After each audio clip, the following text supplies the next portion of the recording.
Today we're looking at another counselor found in John chapter 14, verse 16. But before that, let's get some context. This is John chapter 14, verses 1 through 3 from the ESV. Let not your hearts be troubled. Believe in God, believe also in me. In my Father's house are many rooms. If it were not so, would I have told you that I go to prepare a place for you? And if I go and prepare a place for you, I will come again and will take you to myself, that where I am, you may be also. So imagine 3 years ago, 3+ years ago, you made a life-changing decision to walk away from the life that you were living and to follow this Jesus, this traveling preacher, teacher, rabbi, this miracle worker. You became the disciple to a master.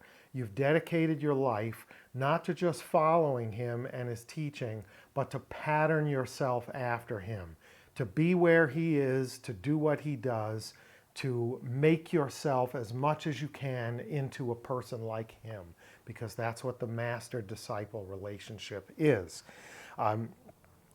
You witnessed miracles, and beyond that, you performed miracles in his name. And now, this master to whom you've dedicated your life is telling you that he is going to be leaving.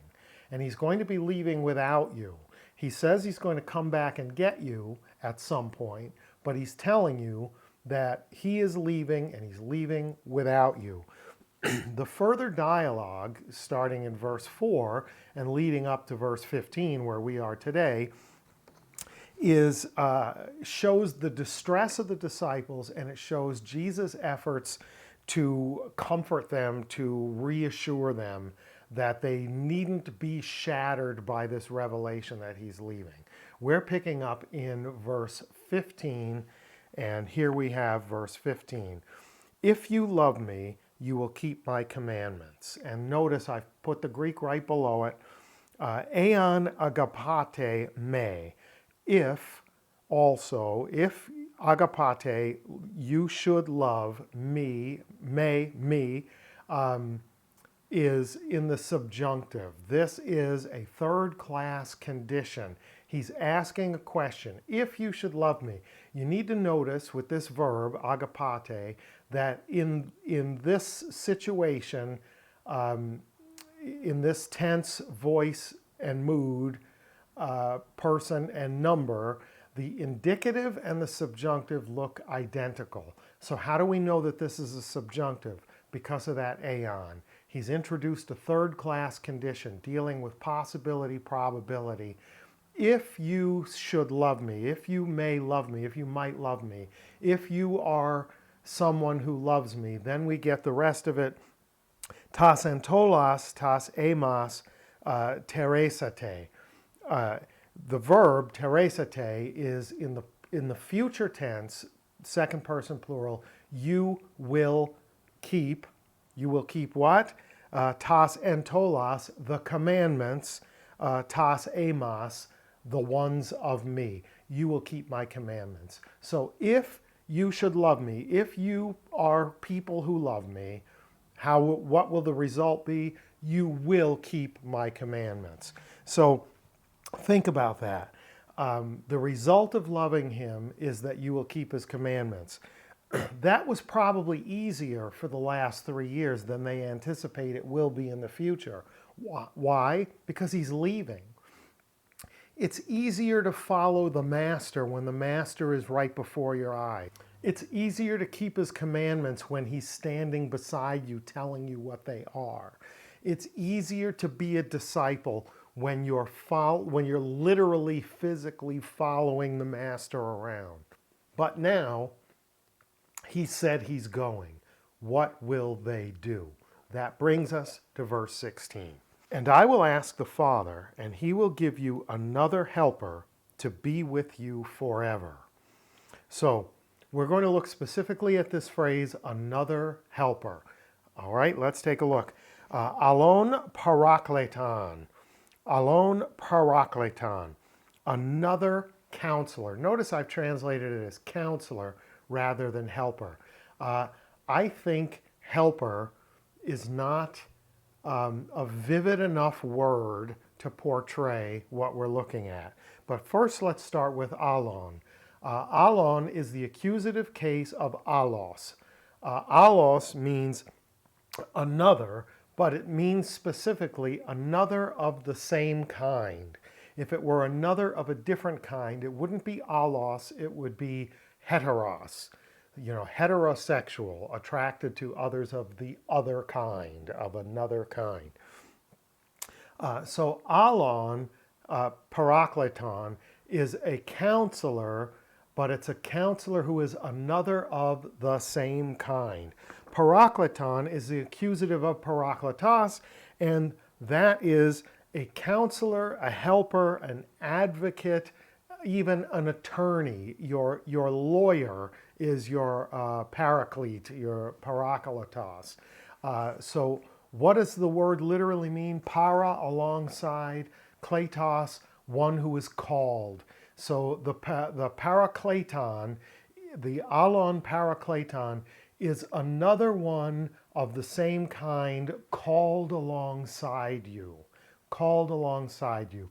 It's a counselor, a supporter, an advocate, an attorney, a helper called alongside you to help guide you in your decisions, to help you make your decisions about how you will conduct yourself, what you'll do next, to know what to say and how to say it. Right? This is what a good attorney does for you, what a counselor does for you. Helps you with your decision-making process to know what you should do. If you love me, you will keep my commandments. How will I go about doing that? Don't worry. Even though I'm leaving, there's going to be another counselor who guides your walk as a disciple so that you can live and speak and act accordingly, properly, keeping my commandments as my disciples. Pretty magnificent, isn't it? So let's go back to alon for a moment. Another of the same kind. You cannot have another of something if you haven't already had one, right? I, in my lifetime, have had 8 dogs. I can have another dog, although my wife and I have decided that when these dogs depart, we're done. But if you've never had a dog, you can't have another dog until you first have had a dog, right? That makes sense, doesn't it? Jesus says to these men in distress who are concerned about his leaving, I will ask the Father and he will give you what? Alon parakleton, another counselor like the one you've had. Not heteron parakleton, another counselor different from the one you've had. They apparently, alon parakleton, they have had a counselor. They have had a counselor, and they're going to have a counselor who is like the one that they've already had. What counselor have they already had? They've had Jesus for over 3 years. They've been patterning themselves after Jesus for 3 years. And he's leaving. So how can they proceed? By having another counselor like the one that they've had. You will still be counseled by a counselor of the same kind that you've already had. The kind of counseling you've been experiencing, you will experience again. Now, let's get confirmation of this notion by looking at verse 17. Even the Spirit of truth. So it's a continuation of the thought. Who is this counselor? Even the Spirit of truth, whom the world cannot receive because it neither sees him nor knows him. Now listen to this last part. You know him, for he dwells with you and will be in you. They're upset because of an impending loss. They're concerned because Jesus is leaving, but he tells them, I'm going to ask the Father and he will send you, he will give you another counselor. The counselor is going to be like the one you've already had. This counselor, you already know him by virtue of having been here with me for these 3 years. He'll not just be alongside you, parakleton. He'll not just be called alongside you, he'll even be within you, he tells them. All the way back to verse 1 of chapter 14, let not your hearts be troubled. I know what I'm telling you is disturbing and disruptive of your emotional state. It's making you question what you've been doing these 3 years. Believe in God, believe also in me.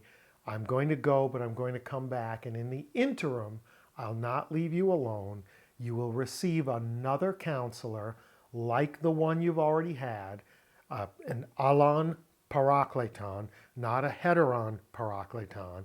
You're going to have a counselor like the one you've already had, and he's not just going to be alongside you, he's going to be within you, leading and guiding, so that you who love me may keep my commandments until I come again. Let not your hearts be troubled. Pretty magnificent stuff, isn't it? If that was good for you, like, share, subscribe, hit the little notification dinger so you know when there's new content. Leave me some feedback in the comments so I know what you think. And until next time, Charis Kai Irene Humin, grace and peace to you.